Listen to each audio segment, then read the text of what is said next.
महाराज जी राधे राधे। राधे राधे महाराज जी। महाराज जी, मैं एक मेरे जीवन में एक बाधा आ रही है। मैं एक डिप्रेशन का बहुत ज्यादा अवसाद हो रहा है। इसके मैं कैसे बाहर देखो, निकलूं? हम पक्की बात तुम्हें कह रहे हैं, ये पाप का परिणाम है। जब हम मनमानी आचरण करते हैं तो हमारा मन ही हमको कष्ट देने के लिए तत्पर हो जाता है। जो अंदर सदगुरु बैठा हुआ बोल रहा है ये नहीं करना, हम उसकी अवहेलना करके जब मनमानी आचरण करते हैं तो यही मन हमें दुख देने लगता है। मन का बार बार ओवर थिंकिंग, बार बार इसका ऐसा चिंतन करना, बार बार भोगों का चिंतन करना, बार बार, तो ये हमारे को कमजोर कर रहा है।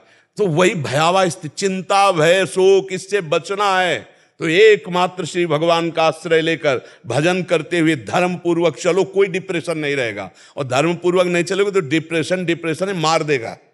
यही मन तुम्हें जहर खवा देगा, यही मन तुम्हें फांसी में टंगवा देगा, यही मन तुम्हें जेल पहुंचा देगा, यही मन तुम्हें नरक पहुंचा देगा। इसीलिए यह अध्यात्म बना हुआ है। डिप्रेशन किस बात का है? क्यों डर रहे हो? तुम्हारा पाप तुम्हें डरा रहा है। तुम बिल्कुल खुला बच्चा मानना, ये तुम्हारे आचरणों का फल तुम्हें प्राप्त हो रहा है और कोई नहीं है। कोई डिप्रेशन, किस बात का डिप्रेशन है?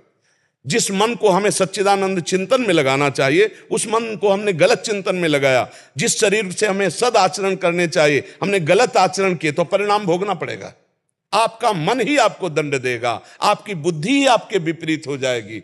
बुरी दशा आने के पहले बुद्धि बदली जाती है। जही का विधना दारुण दुख दीन, वही के मत पहले हरिलीन। क्योंकि बुद्धि ही ड्राइवर है, बुद्धि ही सारथी है। हम मन की लगाम छूट हो गई, इंद्रिय रूपे घोड़े मनमानी आचरण करें, डिप्रेशन में नहीं जाएगा तो और कहां जाएगा? अगर इससे बचना है तो आज भी हम कह रहे हैं, नाम जप शुरू कर दो, जोर जोर से नाम जप शुरू कर दो। जो नाम प्रियो राम कृष्ण हरि राधा, जो नाम प्रियो, नाम जप शुरू कर दो और गंदे आचरणों का त्याग कर दो, जिससे ब्रह्मचर्य पुष्ट हो। अभी कुछ दिन वो आचरण करो, अभी देखो ठीक होने लगे, अभी डिप्रेशन ठीक हो जाएगा। हम आपसे कह रहे ब्रह्मचर्य पर दृष्टि डालो, ब्रह्मचर्य का सुधार करो, बुरे आचरण जो करते हो उनको छोड़ दो और नाम जप करो। अभी आनंदित ना हो जाना तो बताना, अरे आनंद, अरे ऐसा आनंद, प्रसन्न आत्मा, भारी से भारी दुख में भी आनंद की उफान आती है। भगवत स्वरूप हो आप, कोई आप जान नहीं रहे अपने स्वरूप को। आप शरीर को लेकर के ऐसे आचरण कर रहे हो तो इसीलिए ढकता ज्ञान चला जा रहा है। नहीं, आनंद कहीं से आना है क्या? हमारा आनंद स्वरूप है, हमारा आनंद अखंड है। कोई किसी क्रिया या साधना से थोड़ी आनंद आता है, साधना से असाधनों का त्याग होता है। असाधन त्याग हुए अपने आप। जैसे जल निर्मल और शांत हो तो उसके नीचे क्या हमें दिखाई देता है, ऐसे ही हमारा मन निर्मल और एकाग्र हो तो परमात्मा बोध होने में देर थोड़ी लगती है। तो हमारी बात समझ रहे हो? आचरणों पर सुधार करो। आप समझ पाए? दवाई खा रहे हो डिप्रेशन की? महाराज जी दवाइयाँ खाई थी लेकिन दवाइयों से कुछ असर नहीं हुआ। हमारी दवाई खाओ, राधा राधा राधा। हम तो वृंदावन वासी है। अब हमसे पूछो मत कि दवा कितने दिनों में फायदा करेगी। महाराज जी किसी भी क्षेत्र में जाता हूँ उसमें सफलता नहीं मिल पाती। मतलब हम सफलता की बात नहीं कहते, हम शांति की बात कहते हैं, हम आनंद की बात कहते हैं। आनंद से बढ़कर कोई सफलता होती है? हम जितनी क्रियाएं करते हैं आनंद के लिए करते हैं, लेकिन उन क्रियाओं को परिणाम हमें दुख क्यों मिलता है? क्योंकि हम आनंद से रहित हैं। हम वो क्रियाएं जो कर रहे हो हमें आनंद को ढकने वाली क्रियाएं हैं, करते हैं सुख के लिए और भोग रहे हैं दुख। इसका मतलब है कि हमारी क्रियाएं गलत हैं। अगर हम सत्शास्त्र सम्मत क्रियाएं करेंगे, भगवद अर्पित क्रियाएं करेंगे, अरे बहुत आनंद का मार्ग है ये अध्यात्म। ऐसा डिप्रेशन काहे का डिप्रेशन? अरे तुम आनंद के मार्ग में नहीं चल रहे हो इसीलिए डिप्रेशन है। कोई डिप्रेशन मचा नहीं। मतलब क्या परेशानी? सोचा ही तो है ना। ये अध्यात्म सोच बदल देता है। सोच, अगर सोच पॉजिटिव हो जाए तो अभी आनंद आ जाए, निगेटिव सोच परेशानी पैदा कर दी। और सही पूछो तो आगे चल करके ना पॉजिटिव रह जाती है ना निगेटिव रह जाती है। ब्रह्म भूता प्रसन्नात्मा न सोचति ल कांक्षति, समा सर्वेषु भूतेषु मद भक्तिम लभते पराम। ये परम लाभ हुआ, ना कोई सोच रह गई है ना कोई चिंता रह गई है। एक अखंड आनंद, एक अद्भुत प्रसन्नता। क्यों? ये हमारा स्वरूप है। ये कहीं ऐसे आला जाला नहीं, यही हमारा स्वरूप है। हम अपने स्वरूप को भूल करके जो देह भाव से आचरण कर रहे हैं तो यही तो जहर खवा देता है मन। अब क्या होगा?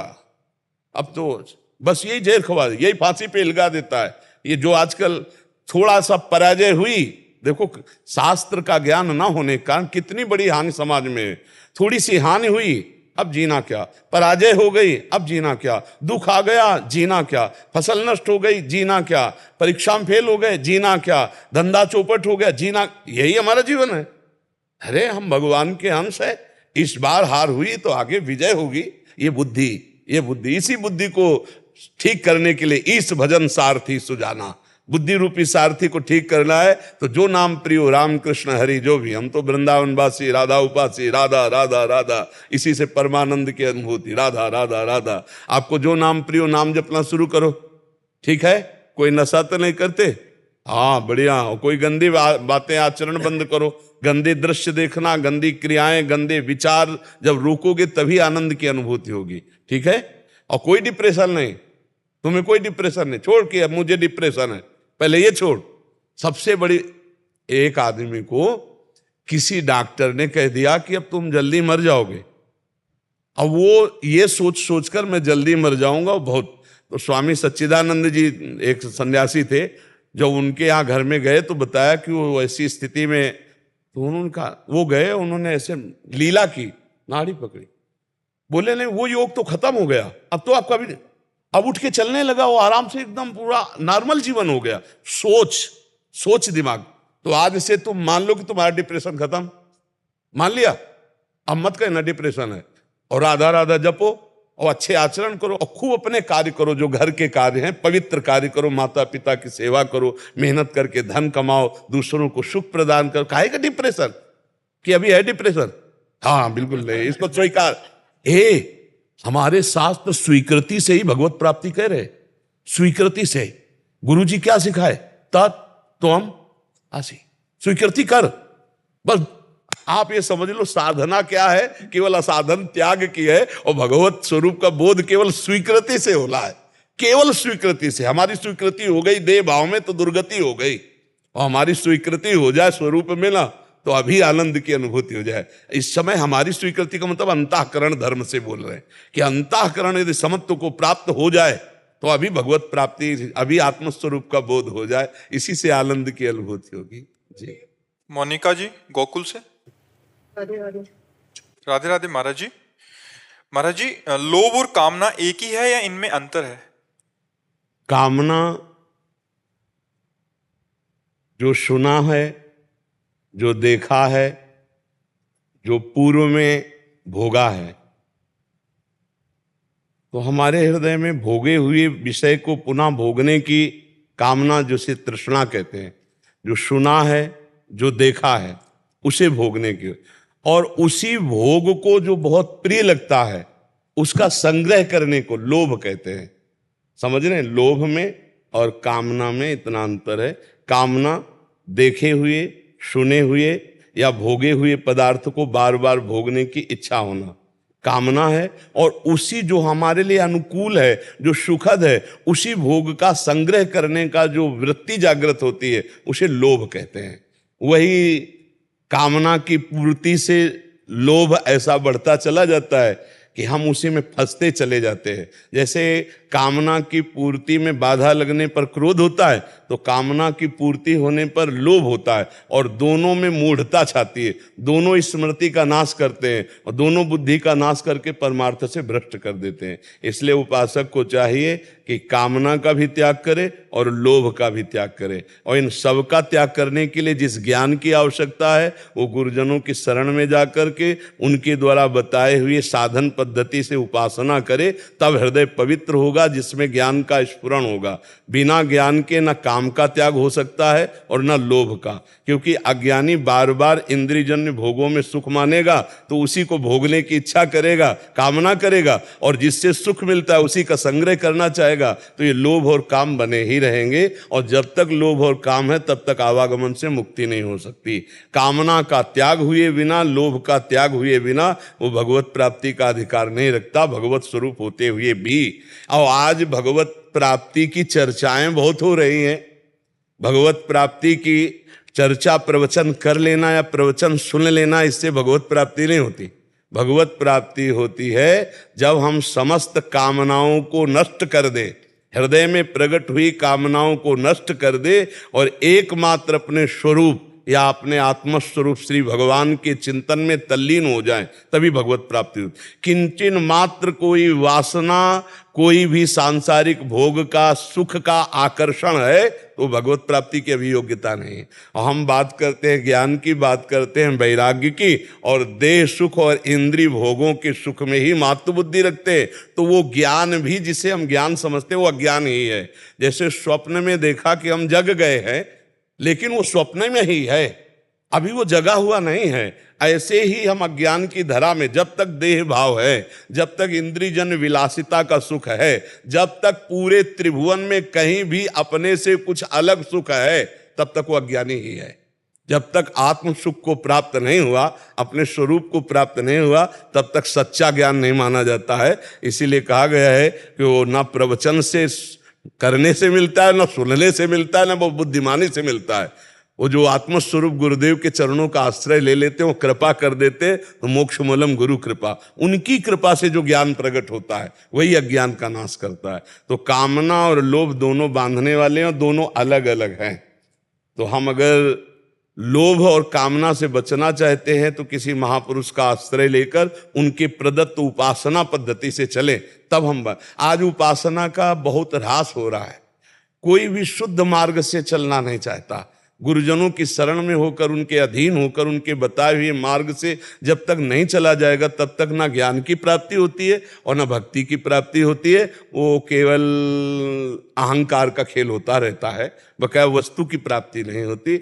आज हम यही नहीं समझ पा रहे हैं कि समस्त ज्ञान गुरुजनों के चरणों की उपासना से प्राप्त हुआ है। आज तक हमारे जितने ब्रह्म ऋषियों, आप वेदांत शास्त्रों को देखिए तो ऋषि मुनियों की सेवा में गए, 12-12 वर्ष तक कुछ नहीं बोले, केवल सेवा देखी, अधीनता देखी, फिर एक शब्द कह दिया, तुम प्राण नहीं हो, चिंतन करो, तुम मन नहीं हो, फिर जो बचा वही तुम हो, है में स्थित कर दिया, पर देखा अधीनता। तो आज क्या हो रहा है कि ना तो गुरुजनों की उपासना हो रही, ना गुरुजनों की आज्ञा में ये शास्त्र हमारे हम सीधे समझ पाए, इतनी सामर्थ्य नहीं। इसलिए शास्त्रों को गुरुजनों के मुख से सुनने के लिए कहा गया है कि प्रथम सुने भागवत भक्त मुख भगवत वाणी। भगवत ऋषि जी बहुत बड़े महापुरुष हुए कि हमारे शास्त्रों का जो ज्ञान है वो गुरुजनों से प्राप्त किया जाता है। तो आज का जो समय हो रहा है बहुत थोड़ा भयावना होता चला जा रहा है। नवीन पीढ़ी ऐसे उनको सीरियल दिखाए गए हैं संतों के बना करके कि संतों के प्रति श्रद्धा नहीं रह गई, शास्त्र स्वाध्याय है नहीं। तो यही दो ही हैं जो हमारे ऊपर शासन कर सकते हैं, शास्त्र शासन और संत गुरुजनों का शासन। और जिस समाज में शास्त्र और संत गुरुजनों का शासन नहीं रहता, वहां कामनाओं की बाढ़ आ जाती है, वहां लोभ प्रवृत्ति का तांडव होता है। तो आज देख लो, व्यभिचार प्रवृत्ति बढ़ती चली जा रही, व्यसन प्रवृत्ति बढ़ती चली जा रही, विनय का कहीं चिन्ह नहीं देखने को मिल रहा है। अपने माता पिता के साथ अभिनय वाला बर्ताव कर रहे हैं, उद्दंडता वाला बर्ताव कर रहे हैं। तो हमें लगता है कि हम शास्त्र सम्मत आचरण वाले बने और सदगुरुओं की सेवा में रहें। जो संत महापुरुषों की सेवा का तात्पर्य उनकी आज्ञा का पालन करना। संत उसी में सुखी होते हैं, वो जो आज्ञा कर दें उसके अनुसार चलो। और जो सच्चे संत होते हैं उनकी एक ही आज्ञा है, आप धर्म पूर्वक चलें और भगवत प्राप्त हों, आत्मस्वरूप में स्थित हों। दूसरी कोई आज्ञा नहीं, दूसरी जितनी भी आज्ञा है वो सब इसी आज्ञा की पूर्ति के लिए अगर कोई संत देता है तो। पर बड़ा दुर्लभ हो रहा है। अब कल एक संत भगवान आए थे, तो उन्होंने कहा किससे संन्यास लिया है आपने? उन्होंने कहा किसी से नहीं। उनका फिर ये क्या है? आप ऊपर राम नामी उड़े, नीचे भगवा वस्त्र पहने, ये क्या है? कहाँ है आपकी कंठी? कौन है आपके ये संन्यास देने वाले? बोले लिया ही नहीं संन्यास। अब बताओ, ऐसा जब व्यवहार हो रहा है समाज में कि ना गुरुजनों का आदर है, ना गुरुजनों से कोई वेश लिया गया, मनमानी वेश लिया गया, मनमानी आचरण हो रहे, और वही जब भ्रष्ट वाले आचरण करेंगे तो बोले साधु, फिर होगा सब साधु ऐसे, फिर साधुओं को। हाँ, तो हमें लगता है कि सबको, अगर किसी के भी जीवन में कामना रहित होकर के, लोभ रहित होकर के दिव्य अध्यात्म का प्रकाश होता है तो अपने गुरुजनों के अधीन होकर होता है। क्योंकि अहंकार सबका मूल है और अहंकार नष्ट होता है गुरुजनों के आगे विनय पूर्वक रहने पर, उनकी आज्ञा का पालन करने पर। किसका प्रश्न था? अभ्युदय जी। राधा वल्लभ शेरवंश महाराज जी, महाराज जी, मैं और मेरा भाई बहुत आनंद व उल्लास से माधव जी की सेवा करते थे, लेकिन जब से ठाकुर जी की करते होंगे, लेकिन जब से बड़ा भाई माधव के पास चला गया तब से उस उत्साह व आनंद का अनुभव खत्म हो गया है। सेवा बिना भाव व उत्साह से करता हूँ महाराज जी। हाँ, अब छोटे बच्चे हैं, तुम्हें कैसे बताएं। बच्चा, इस लोक का नाम जानते हो क्या है? कलयुग। नहीं, हम कह रहे हैं इस लोक का पूरे का नाम जानते हो क्या है? जहां तुम पैदा हुए हो, जहां तुम रह रहे हो, इस लोक का नाम जानते हो क्या है? मृत्यु लोक। मृत्यु माने सब मरेंगे। सच्ची बात है, देखो ये कड़वी बात है, पर सच्ची बात यह है कि हम एक नियत समय के लिए आए हुए हैं, हम सबको शरीर छोड़ना पड़ेगा। इसका नाम ही है मृत्यु लोक, मतलब इस लोक में जो आया वो सब मरेगा। तो ये जो मरने वाला मरण धर्मा शरीर है, तो बच्चा मरेगा ही। अब वो माधव के पास चले गए, बहुत बढ़िया बात है। तो तुम भजन करो, तुम प्रसन्न मन से रहो कि तुम्हारे भैया को आनंद मिले, माधव के संग खेलने का अवसर मिले। ठीक है, तुम भजन करके अपने भैया को सुख की बात सोचो कि मेरा भी भजन मेरे भैया को प्राप्त हो और वो माधव श्री कृष्ण के साथ सखा बन करके खेले। तो इसमें ना रोने की बात है और ना भजन छोड़ने की बात है। ठीक है, अच्छे से भजन करो, हमको अपना दोस्त मान लो। मानोगे? मान लो तुम्हारा भैया जैसे तुम्हारा प्रिय था ना, तो ऐसे हमें अपना दोस्त मान लो, और मान करके दोस्त हमारी बात मान करके चलो। अब भजन मत छोड़ना। जो भजन कर रहे थे, माधव की सेवा कर रहे थे, वैसे ही करो। तो माधव कृपा करेंगे तो तुम्हारे भैया को अपना सखा बना लेंगे, भैया को सुख मिलेगा, तो तुम्हारा कर्तव्य पूरा हो जाएगा। ठीक है, वो पति देव से स्वीकृति करवा दो। आचरण में मुझे आज तक उनके आचरण में जो आप संतों के बताते वही आचरण है, पर नाम नहीं जप पा रही गुरुदेव, यही बैठे हैं। भाई इनकी प्रार्थना है तो हमारी भी प्रार्थना है। आप अभ्यास कीजिए नाम जप का। हो सकता है वो अंदर अंदर जपते हो, आप ना जान पा रहे हो। गुरुदेव मुझे कोई कमी नहीं लगती। तो फिर हो सकता है वो अंदर जपते हो ना। वो जब जपेंगे तभी तो मैं यहाँ आ पाऊंगी ना। नहीं, आप माला से जपते हो सकता है वो बिना माला से जपते ये हो सकता है। हाँ, तो आप जब सद आचरण है तो शायद सद चिंतन उनका चलता हो, और अगर नहीं चलता होगा, बहुत ऊंचे है कुछ महाराज जी, पर और सुनो, अगर नहीं चलता होगा तो आज आपने प्रार्थना की, आपकी प्रार्थना वो सुन रहे हैं, तो आज से वो और शुरू कर देंगे। वैसे तो मुझे लगता है कि वो अंदर अंदर जपते रहते हैं, ऐसा मुझे लगता है। पर मैं बस तभी वृंदावन वास कर पाऊंगी। नहीं, वो आपकी भक्ति का विरोध करते हैं क्या? नहीं, बिल्कुल हमेशा मेरे साथ आते। बस आप चिंता न करो, आप अपनी भक्ति को संभालो, ये कि वो मेरे भगवान है, बस ये भावना संभालना। कहीं दोष दृष्टि हो गई तो आपकी भक्ति बिगड़ जाएगी। आपसे पहले वही गुरु थे। हाँ, ऐसा भाव रखना चाहिए, वही अब भी है, ऐसा ही भाव रखिए और उनको भगवत स्वरूप मानिए। और भगवत स्वरूप मानने पर फिर आपको ये चिंता नहीं रहेगी कि वो भजन करते हैं कि नहीं, क्योंकि आपने उनको भगवत स्वरूप, पति को जो श्री भगवान मानती है उसमें अपार सामर्थ्य होती है। अनसुईया जी ने अपने पति अत्रि जी को भगवान मान करके भगवान को 6-6 महीने के बालक बना दिए। पातिव्रत धर्म में बहुत सामर्थ्य है, और सर्वेश्वर भगवान सब जगह है, तो पति में भी तो है। पति के शरीर रूपी मंदिर में भगवान बैठे हैं, ऐसी भावना करो तो आपका ये दुख हट जाएगा कि वो भगवान का भजन करते नहीं है, वो भगवान ही है, ऐसा मानो ना। चंद्रशेखर जी महाराज जी, आपके चरणों में कोटि कोटि नमन। राधा वल्लभ श्री हरिवंश महाराज जी, सृष्टि रचना से पूर्व हम सब परम तत्व के ही अंश थे, किंतु सृष्टि रचना के लिए हमें मृत्यु लोक में भेजा गया। अब भक्ति करके वापस मोक्ष परम तत्व प्राप्ति भी कर लें, तो क्या गारंटी है कि हम वापस मृत्यु लोक में नहीं आवेंगे, जैसे कि सृष्टि रचना के समय? देखो, ये सब अज्ञान से भरी बातें हैं। जब तक भजन नहीं करोगे तब तक आपको ये गारंटी की बात है। अरे आप अपने स्वरूप में स्थित हो गए, खत्म हो गया। आपका स्वरूप ही परमात्मा स्वरूप है, किसी और की गारंटी की जरूरत है? आपका स्वरूप ही भगवत स्वरूप हो। आप कहाँ जानते हो आप अपने स्वरूप को? देह भाव में स्थित हो तो गारंटी की जरूरत, गारंटी हम लेते हैं। तुम निरंतर नाम जप करो, तुम्हें भगवान की प्राप्ति हो जाएगी, गारंटी हम लेते हैं। गारंटी लेने के लिए परमात्मा के जो निज स्वरूप हैं, गुरु हैं, संत हैं, इन्हीं पर तो विश्वास करके चला जाता है। और बिन विश्वास भगत नहीं, ते बिन द्रवहि न राम, राम कृपा बिन सपन्यु, जीव न लाह विश्राम। तो बिना विश्वास के हम एक डॉक्टर पर विश्वास करते हैं, नहीं हम संशय करते हैं कि पता नहीं तू दवा दे रहा है या जहर, तो भगा देगा हमें? नहीं भगा देगा। तो हमें कहीं ना कहीं तो विश्वास करना होता है। तो हम इतना समझ लीजिए कि भगवान के हम स्वरूप हैं, अंश हैं। ये देह में फंस गए हैं। अब इस देह में फंस करके हमारे अंदर देह के विकार आ गए, काम, क्रोध, लोभ, मोह, मद, मत्सर। अब कितनी परेशानियां हैं, कितनी चिंता है, कितना शोक है, बार बार जन्मना मरना है, हर बार भोगो, फिर वही भोग की लालसा। मतलब क्या क्या समस्या है। एक समस्याएं हैं तो सब समस्याओं का समाधान हो जाए, ऐसी कोई बात बताओ। तो बोले वो है भगवान, जिसके पा लेने के बाद कुछ पाना बाकी नहीं रहता, जिसके जान लेने के बाद कुछ जानना बाकी नहीं रहता। तो हम उस भगवान को प्राप्त कर लें तो हमारी पूरी की पूरी जो मांगे हैं वो सब शांत हो जाएंगे, हम तृप्त हो जाएंगे, हम प्रसन्न हो जाएंगे। और इसका खुद अनुभव आपको होने लगेगा। जैसे जैसे पेट भरने लगता है तो हमें दूसरे की गारंटी की जरूरत नहीं रहती। हमारा हृदय कहने लगता है अब मैं आधा पेट हो गया हूं, अब मैं पूरा पेट, अरे बस अब नहीं होता है ना। केवट बोल पड़ा ना, अब कछुनाथ न चाही मोरे, दीन दयाल अनुग्रह तोरे। भगवान के चरण पखारे तो बोल पड़ा अब कछु, अब नहीं चाहिए।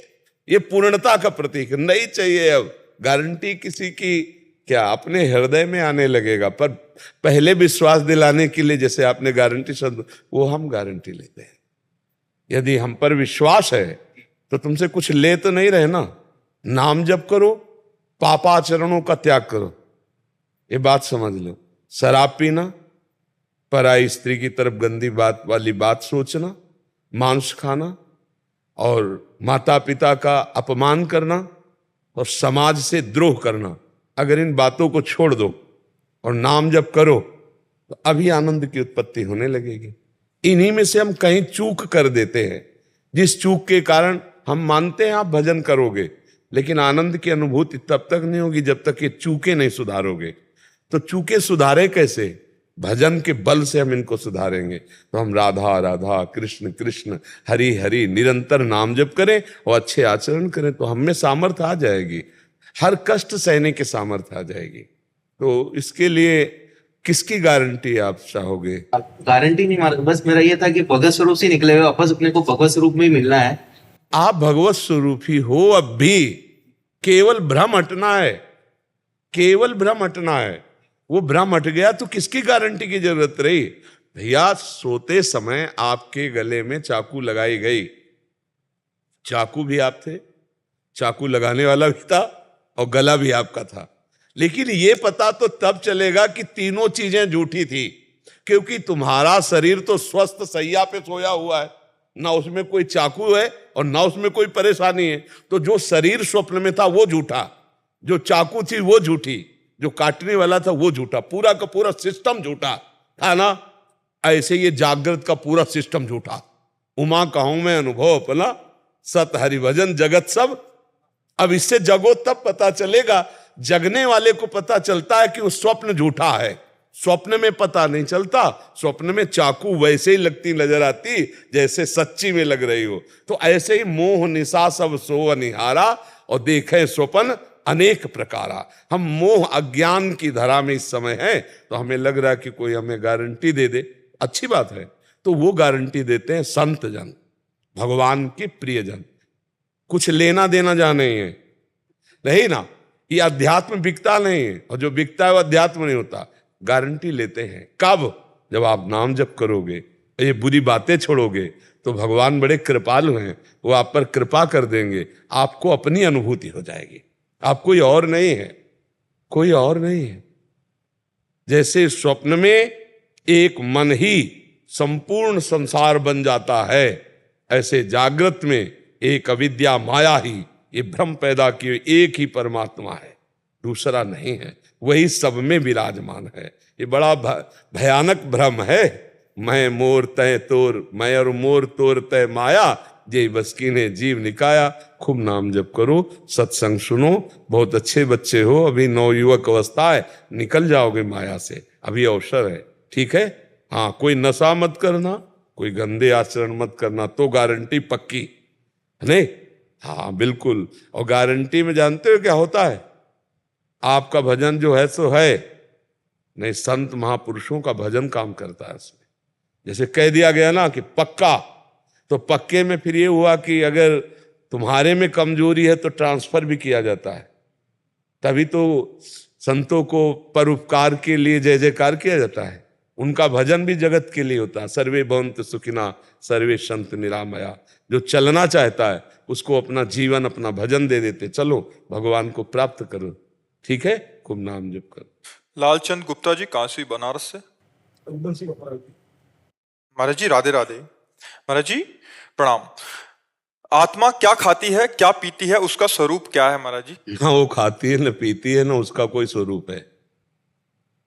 आत्मा शब्द से जो बोल रहे हो, ये खाना पीना प्राणों का धर्म है, समझ रहे हो? यही आवागमन का हेतु है मन, बुद्धि, चित्त, अहंकार, 5 ज्ञानेंद्रियां, 5 कर्मेंद्रियां, 5 प्राण, 5 तन्मात्राएं, बस इन्हीं में विचरण। आत्म तत्व एक दिव्य ज्योति है, तेज है, प्रकाश है, परमात्मा स्वरूप। उसका हम जो भाव करते हैं वही आकार ले लेती है। जैसे हिरण का भाव किया तो भरत जी का अगला हिरण बन गए। हम अगर स्त्री का चिंतन करेंगे तो स्त्री शरीर मिल जाएगा, पुरुष का चिंतन करेंगे पुरुष शरीर मिल जाएगा। कर्म के अनुसार अंतिम समय चिंतन आता है। हमें जो बनना होता है वो स्मृति आ जाती है, आत्मस्वरूप में नहीं, अंतःकरण में। आत्मस्वरूप तो एक बीट ऑफ पावर, प्रकाश, एक तेज, एक महान शक्ति समझो। उसका स्वरूप का वर्णन नहीं किया जा सकता। आज तक कोई आत्मा का वर्णन नहीं, बस आत्मा शब्द से संबोधन किया जाता है। वो निज से निज का अनुभव, आत्मा हमारा स्वरूप है। वहां न खाना है, न पीना है, न जन्मना है, न मरना है, न देखना है, न सुनना है, न लेना है, न देना, कुछ नहीं है। वो एक पावर है, उसी से देखना हो रहा है, उसी से खाना पीना हो रहा है, उसी से सुनना जागना हो रहा है, उसी से सब कुछ हो रहा है, और वो कुछ नहीं कर रहा।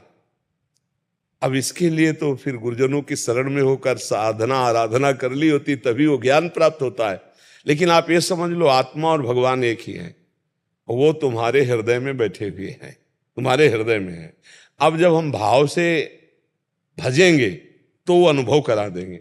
बकाया आप समझो, खाना पीना अलग अलग धर्म है, ये भगवान के या आत्मा के धर्म नहीं। जैसे स्वाद लेना रसेंद्री का धर्म है।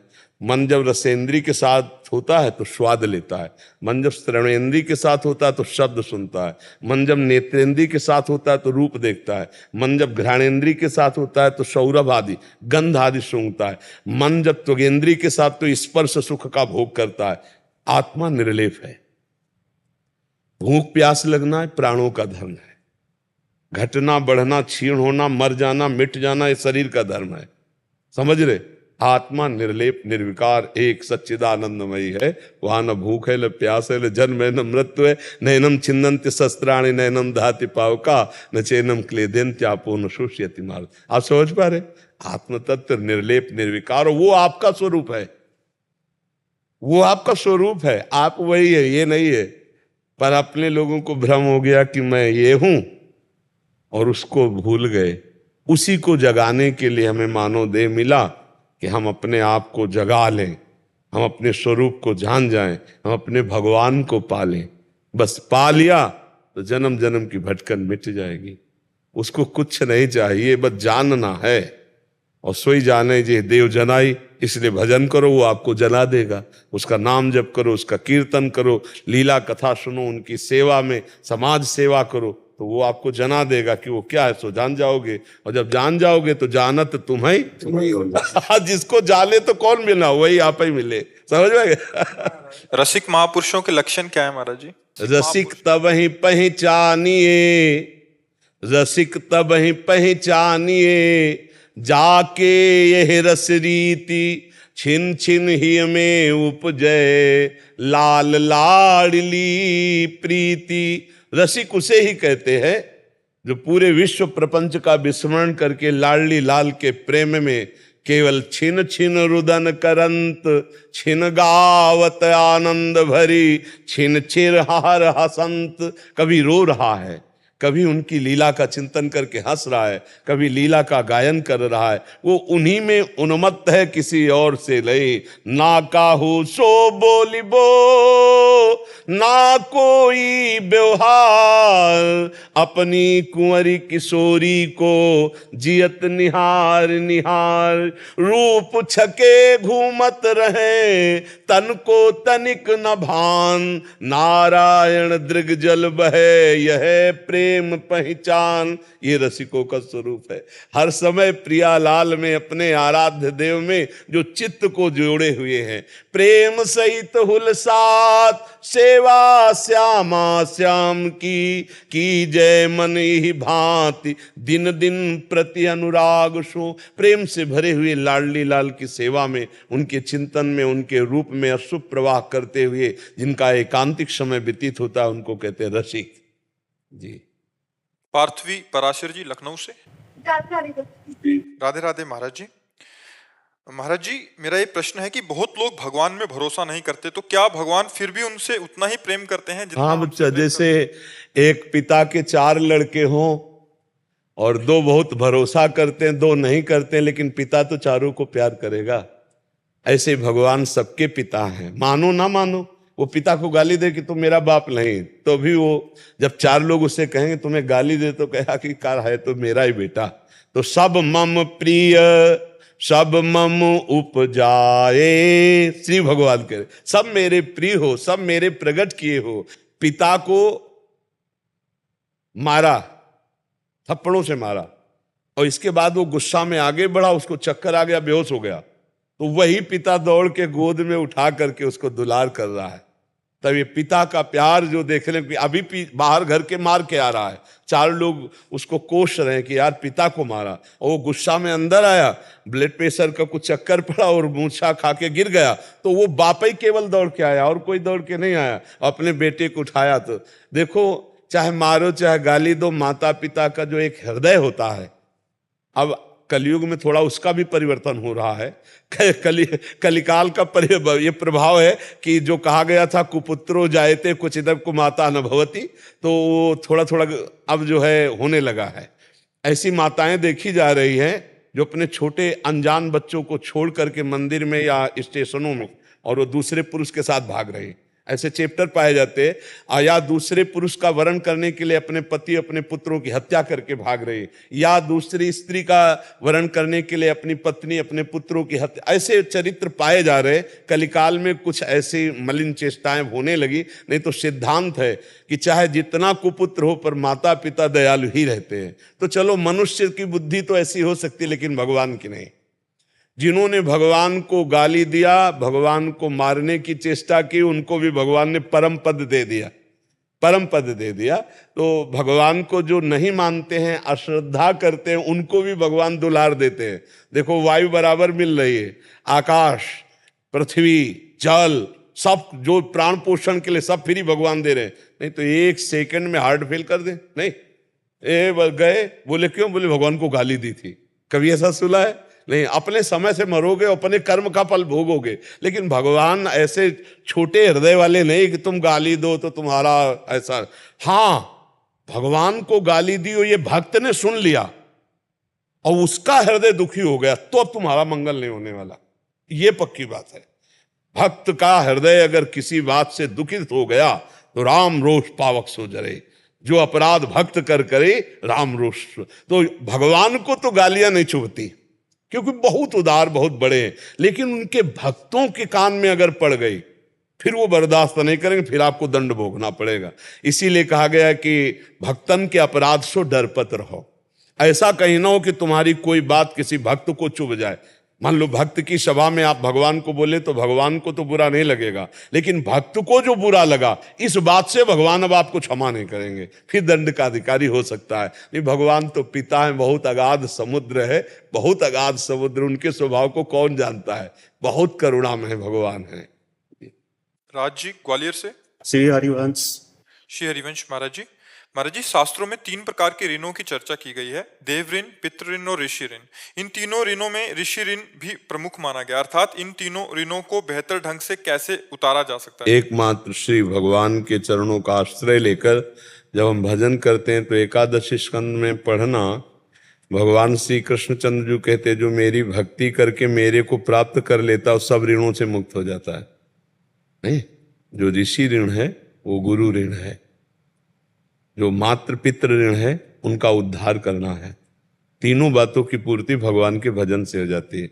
अगर हम किसी महापुरुष को गुरु बनाकर उनके द्वारा प्रदत्त नाम मंत्र जपते हैं और हम भगवत प्राप्त होते हैं तो गुरु ऋण से मुक्त हो गए, पितृ ऋण से मुक्त हो गए, मातृ ऋण से मुक्त हो गए। मातृ ऋण पितृ ऋण उनको परम पद में पहुंचाना, तभी मुक्त होना है। खवा पिया दिया, नहला धुला दिया, ये तो सेवा हो गई। लेकिन सीधा ऋण मुक्त होने के लिए उनको परम पद पहुंचाना है, उनको भगवत प्राप्ति करानी। इसीलिए कहा गया है कि नाम प्रसंग कहत उपदेश, जहाँ या धर्म धन्य सो देश, धन्य सो कुल जेहि जन्म भयो, धन्य सो तात, धन्य सो माय।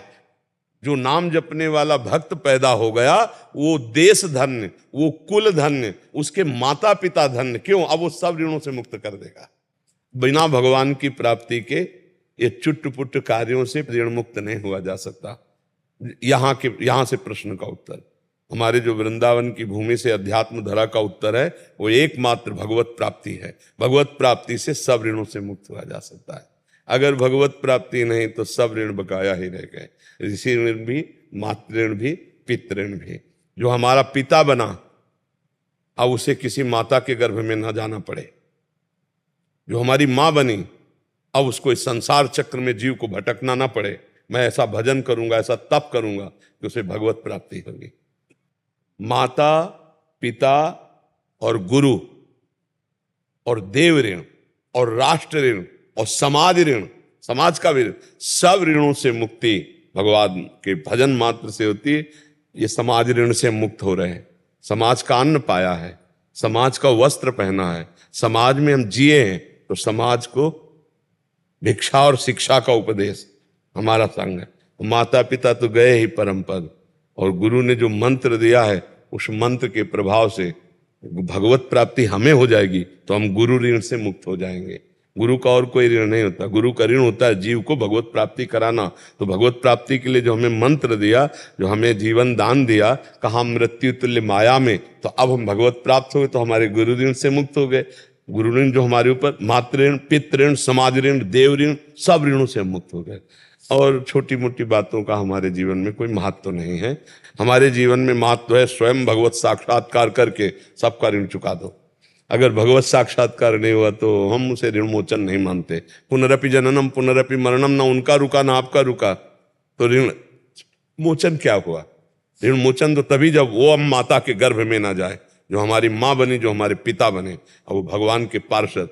जैसे ध्रुव जी को जब परम पद में ले जाने के लिए भगवत पार्षद विमान लेके आए तब याद आ गई और उन्होंने कहा प्रभु क्षमा कीजिएगा, मेरी माँ कहाँ है? तो कहा वो जो आगे चमकता हुआ विमान जा रहा है उसमें तुम्हारी माँ जा रही। भक्त की माँ और पिता और जो वो सब भगवत प्राप्त हो जाते हैं। तो हमें चाहिए कि हम भजन करके भगवत प्राप्त करें तो देव ऋण, ऋषि ऋण, मातृ ऋण, पितृ ऋण, समाज ऋण सबसे मुक्त हो जाएंगे। अगर भगवत प्राप्ति नहीं तो फिर तो बार बार जन्म मरण का चक्र है। महाराज जी, जैसे ये हमारी जो व्यवस्था है वेदों की, 4 वेद हैं, 3 प्रकार के ऋण हैं। इंसान का कर्तव्य है कि अपने धर्म का पालन करते हुए उच्च नैतिक मूल्यों को धारण करके अपने कर्तव्यों का पालन करना। आपने कभी नहीं, एक चीज आप सुनो जरा। अभी सत्संग में आपने सुना होगा, अगर यहाँ आए हो तो सत्संग तो सुना ही होगा हमारा, तो उसमें हमने बार बार कहा है कि हमें आरती पूजा करने की प्रधानता नहीं रखनी, हमें अपने कर्तव्य का पालन करना है। आप किसी के पति हो, आप किसी के भाई हो, आप किसी के पिता हो, आप किसी के पुत्र हो, ये तो पारिवारिक कर्तव्य। आप राष्ट्र के एक बहुत बड़े योगदान देने वाले सामाजिक व्यवस्था के जन हो, आपसे एक बहुत बड़ी व्यवस्था भी जुड़ी हुई है। अगर आप आतंक करने लगे तो पूरा मोहल्ला, पूरा नगर और फिर उसका प्रभाव वो पड़ता है। तो कर्तव्य का पालन यदि जीव कर रहा है और नाम जप कर रहा है, भगवान की भक्ति कर रहा है, तो कर्तव्य भी उसको भगवत प्राप्त करा देगा। पर सुमिरन सच्चिदानंद का, सुमिरन प्रपंच का नहीं।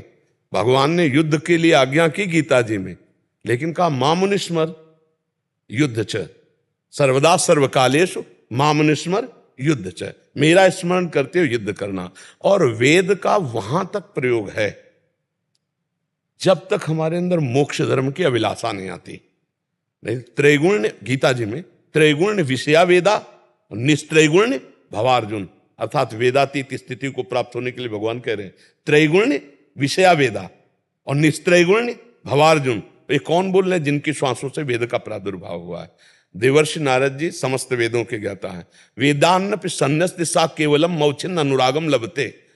जो वेदातीत प्रेम स्थिति को प्राप्त करना चाहता है वो वेद के सिद्धांतों को बिछोड़कर प्रेम मार्ग में रात दिन भगवान के चिंतन में लग जाता है, वो प्राप्त होता है। तो दोनों प्रकार के उपदेश आपको मिलेंगे, एक हमारे राष्ट्रीय सेवा, समाज सेवा, अपने परिवार के कर्तव्य सेवा, और दूसरा भगवत स्मरण परायण। अंदर से आपकी जो स्मृति वो सच्चिदानंद से जुड़ी हो, बाहर से आपकी चेष्टा अपने कर्तव्य से जुड़ी हो, इसी जन्म में भगवत प्राप्ति हो जाएगी।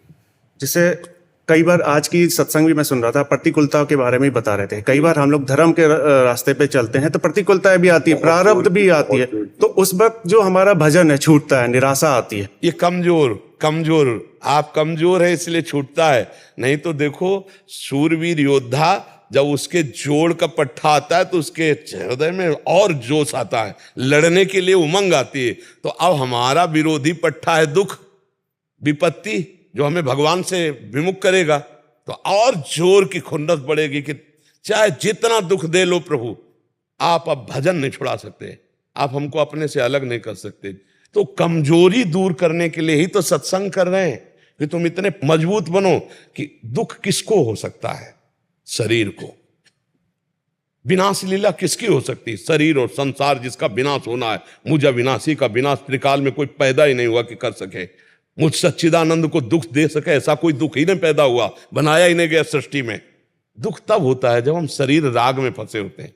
हम बात वेदों की करें या पुराणों की करें या धर्मशास्त्रों की करें, इन सब का एक ही उद्देश्य है, शरीर राग छोड़ करके परमात्मा में स्थित होना। आप बोलो इसका है ना, सब शास्त्रों का है। और हम कहाँ है? परमात्मा को भूलकर शरीर राग में। यही दुर्गति का कारण है। तो हमें चाहिए कि शरीर राग छोड़ने की साधना भी हम करते रहे, क्योंकि शरीर छूटेगा मन पचितई है अवसर बीते, दुर्लभ देह पाए हरि पद भज कर्म वचन वर्जिते। मन वचन कर्म से यदि भजन किया जाए तो प्रभु हमें ज्ञान प्रदान कर देंगे। तो हमारा शरीर राग छूट जाए। शरीर राग छूट जाए तो कोई भी दुख हमें परेशान नहीं कर सकता। हर समय हमें एक आनंद रहता है, क्योंकि जाना है कहाँ हमें पता है, मिलना है किससे वो भी पता है, छूटना है क्या वो भी पता है। पूरी बात पता है ना, तो आनंद है। अब आपको अभी कोई पता नहीं कि आपको कहाँ जाना है, क्या आप, और जो पता है वो सब छूट जाना है, तो मृत्यु कितनी भयावह लग रही है, दुख कितना भयावह लग रहा है। इसलिए हमें लगता है हमें ज्ञान प्राप्त करना चाहिए बहुत जल्दी, क्योंकि मनुष्य जीवन कब छूट जाए पता नहीं। अब भैंस बकरा सुअर कुत्ता बन के तो ब्रह्म ज्ञान प्राप्त होगा नहीं। जो वेद वेदांत है वो मनुष्य शरीर में होगा। तो मुझे प्रयास करना चाहिए, शास्त्रों का स्वाध्याय करना, महापुरुषों का संग करना, सद आचरण करना और अपने कर्तव्य का पालन करना। ये सामर्थ्य प्रदान कर देगा जो आपको हर दुख से बचा लेगा। अच्छा महाराज जी, अंततः मैं ये कहना चाहूँगा, जैसे आज के युग में आप जैसे ऋषि का हमारा मार्गदर्शन मिल रहा है और हम समाज आपके ऋणी हैं, तो जो आपने आज्ञा दी, नहीं सही पूछो तो हम अपने ऋण को उतार रहे हैं। ये तो आपकी उदारता है कि आप हमें कहो कि हम आपके ऋणी, बकाया हम आपका ऋण उतार रहे हैं। क्योंकि हमने इसमें जब जब साधना के लिए अन्न गया तो समाज का ही तो गया, चाहे किसी के घर का गया हो, किसी गृहस्थ का गया। हम पैदा गृहस्थ के घर हुए, हमारा पालन पोषण गृहस्थी से हुआ, और हम बाहर जब निकले तो अन्न गया गृहस्थ का और वस्त्र दिए गृहस्थ ने। आज हम जो डायलिसिस हो रहा है, औषधियाँ खा रहे हैं, जो हम चैन से जीने की सामग्री पा रहे हैं, वो भी गृहस्थ से ही पा रहे हैं। तो हम ऋण मोचन कर रहे हैं, हम ऋणी हैं आपके, इसीलिए उसका ऋण मोचन कर रहे हैं। धन्यवाद के पात्र तो आप सब हैं जो हमें ऋण मोचन का अवसर दे रहे और हमारी बात सुनकर आप अच्छे बन रहे हैं जी। वो जैसे सब गुरु ऋण, मातृ ऋण, पितृ ऋण, तो अपने क्या संतान ऋण भी रहता है क्या? संतान का मतलब अपने से संतान होना अनिवार्य है। संतान तो है, पर जैसे संतान का ऋण अपने बाकी दे जाता, क्या करेगा? नहीं, संतान जब तक समर्थ नहीं हो जाती तब तक माता पिता का कर्तव्य होता है, वो ऋण नहीं। वो संतान चल बसी हो तो पधार गई हो संतान, क्या है उसका कोई बात नहीं। उसका हाँ नहीं, उसका नहीं, उसमें क्या है देखो, जैसे गृहस्थी में है ना, अब उसको 4 दिन जीना जन्म के बाद, तो 5वां दिन नहीं हो जी पाएगा, 4वें दिन चला। तो 4 दिन तक जो हमारा कर्तव्य था उसका हमने पालन किया, 4 वर्ष या 4 महीना या जैसा भी। तो ये यहाँ मृत्यु लोक है, पहले समझ लेना चाहिए, ये मृत्यु लोक है। यहाँ ठीक राइट समय तक के लिए हम आए हैं। वो समय आया कि आप अगर कवल ऐसे कर रहे हो तो कवल ले लेने नहीं दिया जाएगा, श्वास अगर ले लिया तो छोड़ने नहीं दिया जाएगा, उतने में ही आपका हिसाब हो जाएगा। वो क्या रूप लेके आती है मृत्यु? एक्सीडेंट लेके आती है, दिल फेल होना लेके आती है, या कोई घटना बन जाती है, या क्या बन जाती है, पर वो हम 1 सेकंड नहीं जी सकते। तो इस पे तो हम सबको राजी रहना चाहिए कि हम लोग मृत्यु लोक में हैं। मृत्यु लोक माने जहां सब मरेंगे, हिंदी भाषा में समझ लो, सब मरेंगे, हमारे जितने हैं हम सब मरेंगे। पर जिसको अवतार रूप में आए हो और कुछ अपना बता के गए हो तो उसको यहाँ सब अवतार रहे हैं, सब भगवान के अंश। देखो कोई यहाँ भी विशेष नहीं है, आप ये भी बात समझ लो, यहाँ कोई विशेष नहीं। अगर आप वेद को समझ पाए तो एक सूत्र है वेद में, एकोहम बहुश्यामः, वही चींटी से लेके ब्रह्मा तक बना हुआ है, एक ही। अब उसी में वो अपनी विशेषता कहीं प्रकट करता है तो कर देता, नहीं विशेष सब जगह है। जो ब्रह्मा में है वही चींटी में है, जो चींटी में है वही ब्रह्मा में है, अंतर नहीं, बिल्कुल बात समझ लो। वही परमात्मा सर्वत्र विराजमान है। हम लोग मोहावेश में अपना आरोप कर लेते हैं, ये छोटा, ये बड़ा, ये मेरा, ये तेरा। नहीं, परमात्मा तत्व ज्यों का त्यों एक जैसा सब जगह है। अब वो प्रकाशित कहीं कहीं होता है, जैसे है सब जगह ना, वो प्रकाशित होता है। वो कभी बड़े महापुरुषों के रूप में प्रकाशित हो, संत महापुरुषों के रूप में ऐसे प्रकाशित हो जाता है। प्रभु मैं बोलो, मेरे पुत्री थी 13 वर्षीय, जो देखती सुनती बोलती चलती फिरती कुछ नहीं थी। 13 वर्ष तक बिस्तर पे ही सोई रही। हमने दवाई खाना सब चम्मच से ही दिया। जब उसका देहांत हुआ तो बिस्तर के नीचे कुमकुम की हथेली छपी हुई मिली हमको। भगवान की, देखो भगवान तो माता जी का आशीर्वाद माने इसको क्या? देखो हम ये समझते हैं भगवान की ये बाह्य लीलाएं माइक हैं, इन पर हम बिल्कुल कोई महत्व नहीं रखते। हम महत्व रखते हैं चिंतन करके भगवत साक्षात्कार करना। हम छोटी मोटी अनुभूतियां अगर बताने लगे ना तो रजिस्टर इतने इतने भर जाए, बचपन से अनुभूतियों में कूदें। हम एक अनुभूति का केवल आदर करते हैं, ब्रह्म साक्षात्कार, जो पूरे सिस्टम को रौंद दे और आवागमन को मिटा दे, उसी का हमारा लक्ष्य रहा है और उसी का हम आदर करते हैं। नारियल, नींबू और ये सब जितने भी प्रकार के विभूतियां हैं, ये सब भगवान के हैं, उनका हम आदर करते हैं। सनातन धर्म के बहुत से अंश है, लेकिन एक बात का हम यहाँ का जो केवल सत्संग है, यहाँ का जो प्रश्न उत्तर है, सीधे सीधे, न चिड़िया की गर्दन, न चिड़िया की टांग, न चिड़िया की पूंछ, सीधे आंख। अर्जुन का जो निशाने का लग, सीधे ब्रह्म प्राप्ति बस। और उसी से हमारा जीवन का जो परम लाभ है वही प्राप्त होता है, उसी का यहाँ सत्संग होता है। और जी नहीं हो पाए तो कैसे नहीं हो सकता? हम भगवान के अंश कैसे नहीं हो सकता? ये जगह क्यों रखे हो कि नहीं हो पाएगा? ऐसा जगह क्यों रखते हो? जैसे कल ही प्राण निकल रहा है, अभी प्राण निकल, अभी भगवत प्राप्ति हो जाएगी। राधा बोल, अभी बोल, अभी राधा नारायण, देखो तस्मात् शास्त्रम प्रमाणम ते कार्या कार्यो व्यवस्थित हो। पुत्र के लिए बुलाया नारायण, अंतिम श्वास थी तो भगवान मिल गए कि नहीं मिल गए? तो हम इसीलिए कहते हैं हर समय यदि भगवत स्मृति में रहोगे और वो आखिरी श्वास होगी और हम राधा बोल रहे तो क्या हमें भगवत प्राप्ति नहीं हो जाएगी? तो फिर क्यों संशय करते हो? संशय करते हो? मनीष लोहिया जी, गुरुदेव आपके चरणों में कोटि कोटि नमन। गुरुजी, भगवत मार्ग में चलने के लिए भगवान से निष्काम प्रेम आवश्यक बताया गया है, परंतु सांसारिक जीवन में लगातार आ रही नहीं, निष्काम प्रेम एक स्थिति है, स्थिति है। ये प्रारंभ में नहीं होती। प्रारंभ में सब कोई सकामता से चलता है। जब भजन करते करते ज्ञान हो जाता है तब वो निष्काम होता है। जैसे छोटा बच्चा है तो हर छोटा बच्चा खिलौनों से प्रेम करेगा, पर वही जब बड़ा हो जाएगा तो उन खिलौनों की तरफ देखकर हंसेगा कि मैं इस प्लास्टिक की कार से खेलता था और इनके लिए झगड़ा करता था। समझ रहे हो ना? तो अभी हम लोग अज्ञानी छोटे बच्चे की तरह हैं, यदि माया के खिलौनों में खेल रहे हैं। समझ रहे हो? यही जब ज्ञान प्रकाशित होगा तब हम निष्काम हो जाएंगे। तो उस ज्ञान के प्रकाशित होने का साधन है सत्संग। बिनु सत्संग विवेक न होई, राम कृपा बिनु सुलभ न सोई। होए विवेक मोह भ्रम भागा, तब सब विषय विलास विराग। हो गया निष्काम, विवेक आया, सब विषयों से वैराग। तो निष्कामता शुरू से थोड़ी हो जाएगी, निष्कामता सत्संग से होगी, भजन से होगी, साधना से होगी।